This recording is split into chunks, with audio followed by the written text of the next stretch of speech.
Airliner located. Crews find wreckage and victims from the missing Air Asia flight. Bad press. 2 congressmen making headlines for the wrong reasons. Deadly duty. More police officers die on the job this year, dozens from gunfire. And women's perspective.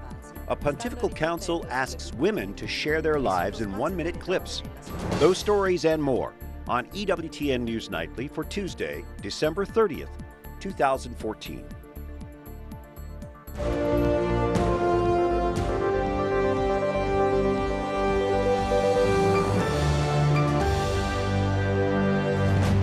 Good evening. Thank you for joining us. I'm Brian Patrick with your news now. We now know a missing Air Asia jetliner crashed into the Java Sea. The bodies of victims and crash debris are being recovered off Indonesia's coast. More from Wyatt Goolsby tonight. Brian, dozens of elite military divers will soon be joining the efforts to find victims and remnants of Flight 8501 off the coast of Indonesia. As you can imagine, this discovery comes as devastating news for passengers' families. Friends and relatives collapsed in agony today as rescue crews unloaded debris found in the water from the flight that disappeared 3 days ago with 162 people on board. The wife of one of the pilots was visibly upset today, still holding out hope her husband will be found alive. The children still need a father. I still also need a guidance from a husband. He's a good husband in my eyes, and he's a faithful husband, a great husband. I can't name all his qualities. He's a great husband for me. Today, the Indonesian president told the families he feels their loss and that everyone is praying for strength. AirAsia CEO Tony Fernandez also spoke with the victims' families. This is a scar with me for the rest of my life. It doesn't change anything, but a very little percent there is at least some closure as opposed to not knowing what's happened and holding out hope. Crews have not yet found the plane's black box, which records all the flight data. Indonesian authorities say finding it will help to figure out why the plane crashed Sunday on its flight from Surabaya to Singapore. Dr. Oliver McGee, an aerospace engineer, says there are steps airlines can take by adding more technology to its fleets that could prevent accidents and help rescue crews. We really need to be looking at how we put the black box in the cloud. Because if we had that data right now, we would know exactly right now and discussing right now what's happening inside the cockpit of 8501 AirAsia. Right now, one American ship is helping rescue crews in the Java Sea. The Pentagon says another ship is on the way. The Indonesian government had asked for help from the U.S. with advanced sonar equipment. Now, some of the other stories our EWTN News Nightly team has been covering in today's world. A distress call has been received from another ship sailing off the coast of Greece. A cargo ship carrying hundreds of migrants issued a distress call to rough weather. A Greek frigate and Navy helicopter are searching the area for that missing vessel. This comes just 2 days after a fire on a Greek passenger ferry left 10 people dead. An unusual sight in Moscow today, public protests. People gathered outside Red Square for about 2 hours before being dispersed by police. Public protests are considered illegal in Russia. This demonstration was in response to a surprise verdict against an anti-corruption campaigner and his brother today. Observers say the court's ruling was a political vendetta by President Vladimir Putin. Police in northern Idaho are investigating the death of a woman apparently shot and killed by her 2-year-old son. The Sheriff's Department says the shooting happened in a Walmart store in Hayden. They're calling it an accident. The toddler apparently found the gun in his mother's purse. 2014 has been a terribly deadly year for law enforcement. The National Law Enforcement Officers Memorial Fund released its report today.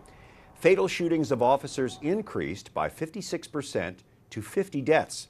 The report also states ambush attacks increased to 15 this year. 126 officers died in the line of duty nationwide.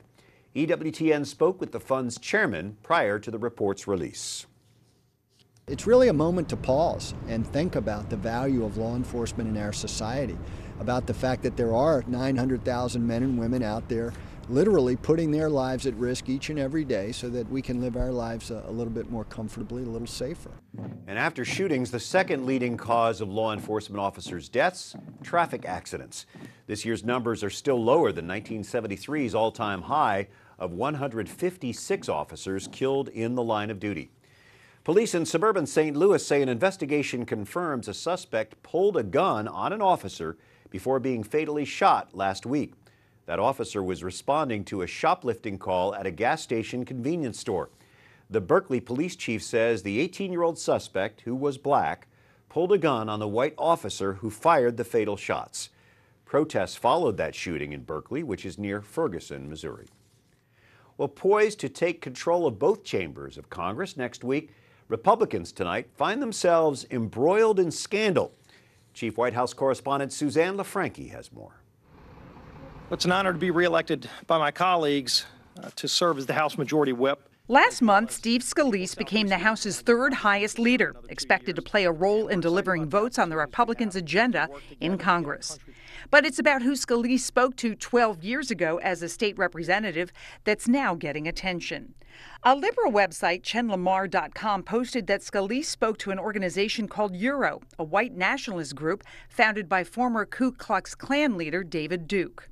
Scalise didn't deny speaking to the group in an interview with the New Orleans Times-Picayune, saying that I detest any kind of hate group. For anyone to suggest that I was involved with a group like that is insulting and ludicrous.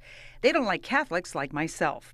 Some Congress members are supporting Scalise. Others want more details regarding his contention that he didn't know the group's views. As long as I'm able to serve, I'm going to serve.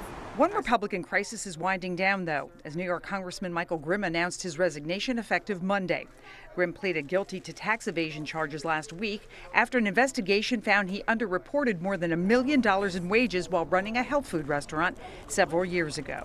I made some very big mistakes. Mistakes that I immensely regret, and I am certainly truly sorry for. But I also accept full responsibility for all of those mistakes in every way. Grimm, who is scheduled to be sentenced in June, is likely to face jail time. House Speaker John Boehner accepted Grimm's resignation Tuesday, calling his decision honorable. Late this afternoon, House Majority Leader John Boehner released a statement saying that the new whip has his full confidence.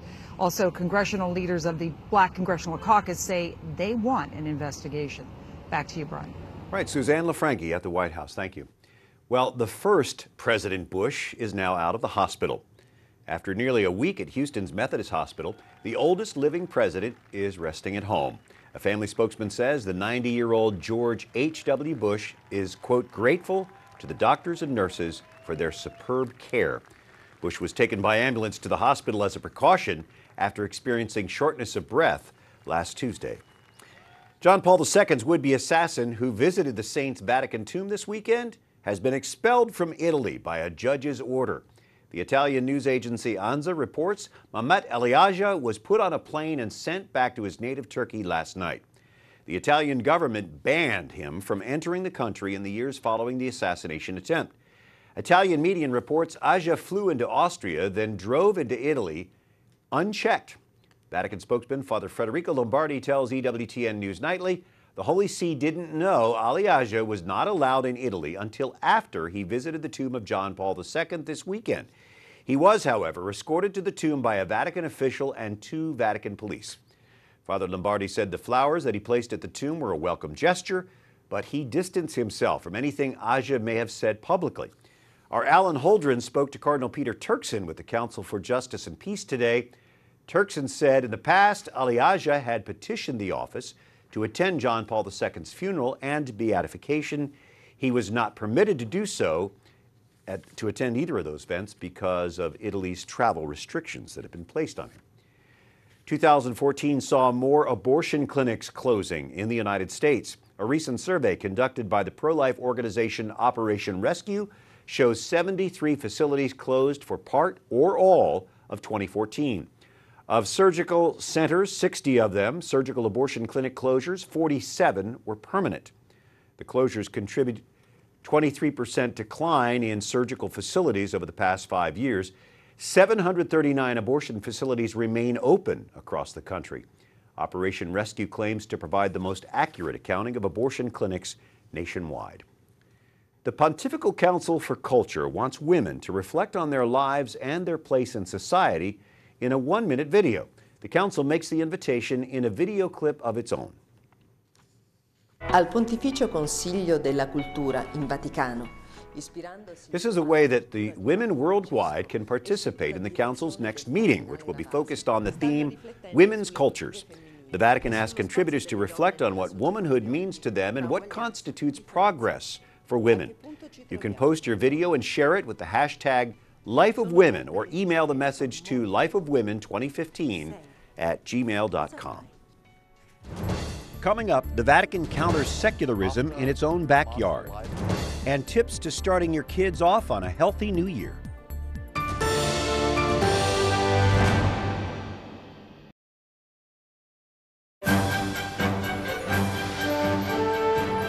Christmas blessings to each of you on this Tuesday evening, December 30th. I'm Brian Patrick. Pope Francis will visit the Shrine of the Virgin of the Rosary in Pompeii in March.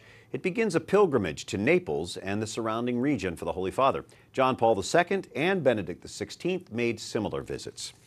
Well, Pope Francis says, or rather has just released his message for the World Day of Sick on February 11th.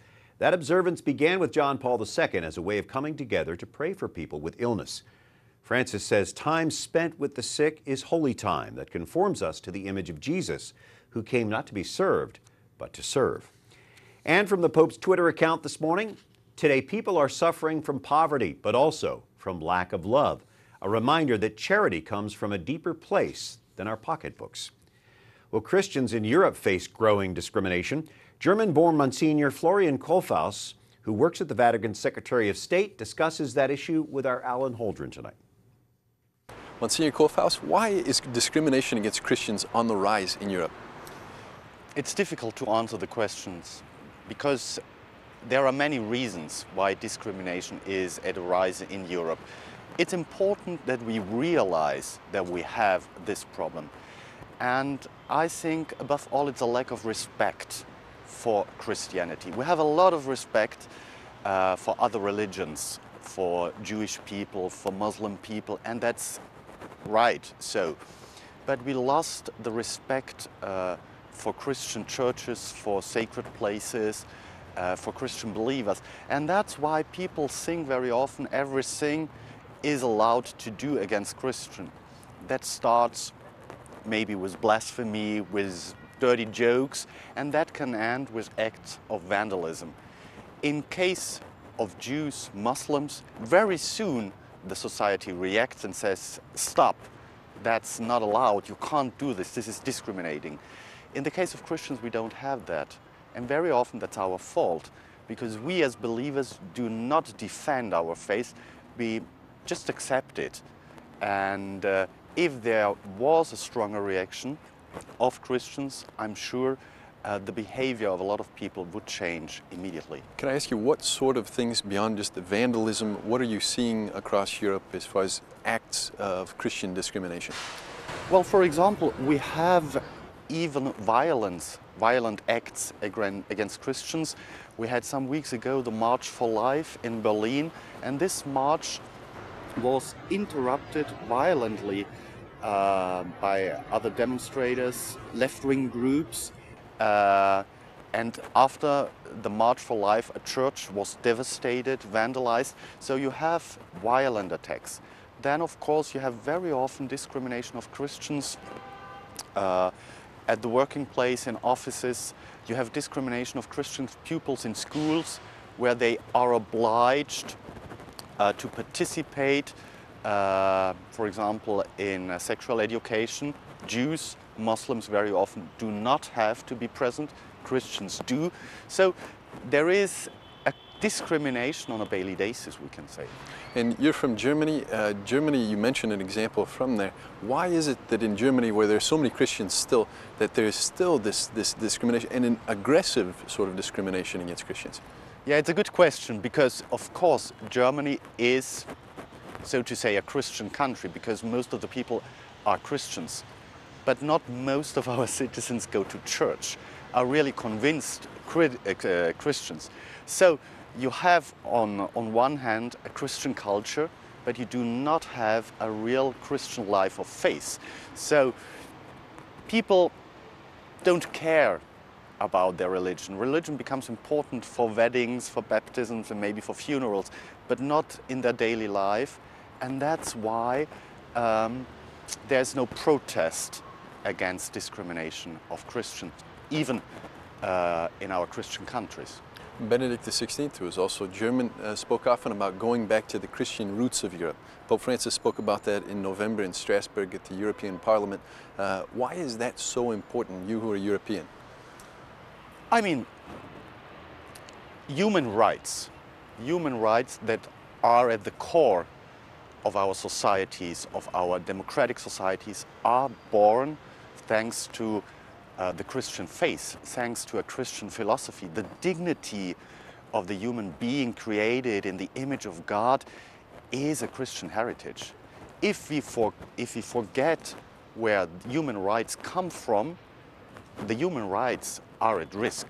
And we see that the universal human rights today are at risk because people believe that human rights are just a positive law made by parliamentarians. But human rights come before any parliamentarian decisions. So when we find our Christian roots, we know why we have to defend human dignity. Well, thank you so much, Monsignor. Up next, an update on the state of religious freedom in America.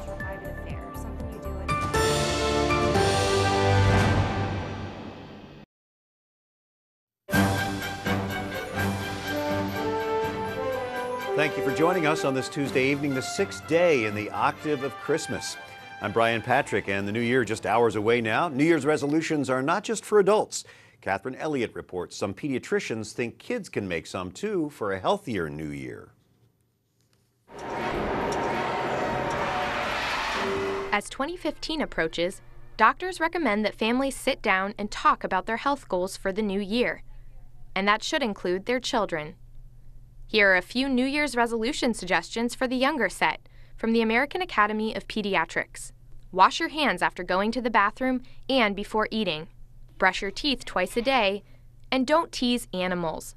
They may look friendly, but they can bite if they feel threatened. Drink water, low-fat, or fat-free milk every day. Sugary drinks should be a treat. Get out and move. Find a sport or activity you like and do it as much as possible. Wear a helmet when riding a bike and your seatbelt when riding in the car. And most importantly, be kind to others. No one likes a bully. All great ways to raise healthy, happy kids this new year. Catherine Elliott, EWTN News Nightly. Thank you, Catherine. The Vatican's Council for the Family launches a prayer campaign for Iraqi refugees on New Year's Day, January 1st. The appeal uses a video message featuring 2 Iraqi refugees who visited the Vatican earlier this year. نحن المسيحيين ندعو إلى السلام لأن سيدنا يسوع المسيح هو رب السلام. This call for peace is for the World Day of Peace as the new year begins on Thursday, January 1st. The couple in the video has been married for 51 years. They tell of Christians going through unspeakable suffering, forced to flee their homes in Karakosh, Iraq's largest Christian city. Despite the suffering highlighted in the appeal, the purpose of the video is to encourage all of us to be bearers of peace. Well, people of faith trying to follow their consciences have felt pressure this year. Tonight we share an interview from earlier in the year with a religious freedom expert. Sarah Torre is a policy analyst at the Heritage Foundation, where she focuses on religious liberty, marriage, and family. And Sarah, you have written about not confusing the terms freedom to worship and religious freedom. Would you explain? Sure. So the American conception of religious freedom is really a robust one. It allows people to seek the truth, to form beliefs, and then to live out according to the dictates of their conscience. This is the really robust version of religious freedom that was enshrined in our founding, protected by the Constitution. And yet there are many government policies and other cultural pressures that are watering down that religious freedom to a mere freedom to worship. They're basically saying that faith should be a private affair, something you do in your home or house of worship. But step outside those four walls to serve others or to build a business in accordance with your beliefs, and your religious freedom ends. But that's not in line with our Constitution, not in line with federal laws that protect religious liberty. And it's certainly not in line with our faith. For most of us, we need and want to live our faith, and America has been really good with this until recent years. What do you see as the biggest threat to religious liberty here in America? This watering down of religious freedom has really taken root in the Obamacare's HHS mandate. This is the rule that requires employers to provide coverage of contraception, abortion-inducing drugs, and sterilization, regardless of the employer's religious beliefs. And again, you see this freedom of worship coming into play here, where only formal houses of worship are truly exempted from this mandate. Everyone else, Little Sisters of the Poor, Hobby Lobby, they don't get adequate exemptions from this. And they're basically told that your faith should remain inside the four walls of your house of worship. Don't bring this into how you serve other people or create jobs. Well, at least in the Hobby Lobby case, the High Court showed a bit of room, at least. And I wonder, as there are so many other of these cases that are still out there that haven't actually been addressed by the High Court, what kind of results can we expect? You know, I was very encouraged, obviously, by the Supreme Court's ruling in Hobby Lobby, and I hope that as other nonprofit cases come up to the Supreme Court, we mentioned Little Sisters of the Poor might be up there even this year, that the court will again recognize the importance of religious freedom in this area and protect the Little Sisters and any other colleges and nonprofits from this coercive rule and the incredible, devastating fines that come from not complying with it. And certainly this religious freedom issue is not just an American issue. We're talking about really an international crisis in many ways, aren't we? And we're really fortunate here when we talk about religious liberty. We don't face the kind of violent threats to our freedom that we see in Iraq and elsewhere. Yet. Yeah. And this is really an area where the U.S. can lead in public diplomacy, in how we talk to other countries by promoting religious freedom, and not just as a good in and of itself, but a good for all other freedoms of democracy and free speech. And so we really need to take the opportunities to encourage other countries to respect the diversity of belief within their own countries. But if we're not setting the example here in America, how can we have any influence internationally? We certainly need to do both, right?